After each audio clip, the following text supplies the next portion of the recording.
शिव उस समय कैलाश पर समाधिस्थ थे। उनका ध्यान ब्रह्मांड के केंद्र में था, जहां समय स्वयं स्थिर हो जाता है।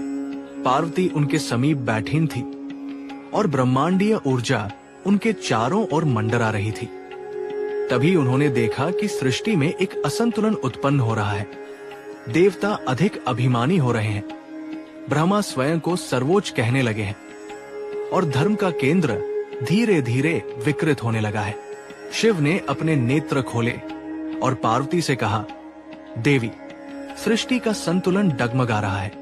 ब्रह्मा अपने अहंकार में सत्य को भूल गए हैं। अब एक रूप प्रकट करना होगा जो उन्हें स्मरण कराए कि ब्रह्मांड में कोई भी काल से ऊपर नहीं। पार्वती ने विनम्र भाव से पूछा, प्रभु, क्या वो रूप आपसे भी भिन्न होगा? शिव मुस्कुराए, वो मैं ही हूं, परंतु मेरे उस पक्ष का स्वरूप होगा जो भय, विनाश और न्याय का प्रतीक है।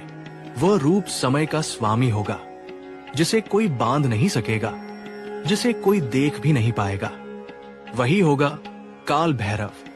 इतना कहकर शिव ने अपने तीसरे नेत्र को स्पर्श किया। उस नेत्र से निकली एक अग्नि, ऐसी अग्नि जिसमें समस्त युगों का ताप समाया था। वो अग्नि न ऊपर की ओर गई, न नीचे, बल्कि सीधे ब्रह्मांड के केंद्र में विस्फोटित हुई। उस अग्नि से निकला एक विशाल नाद, और उस नाद से प्रकट हुआ एक दिव्य पुरुष भैरव। उनका रूप भयंकर था, परंतु दिव्यता से भरा हुआ। उनके बाल अग्नि के समान लहराते थे, नेत्रों से ज्वालाएं फूटती थी और शरीर पर भस्म का लेप था।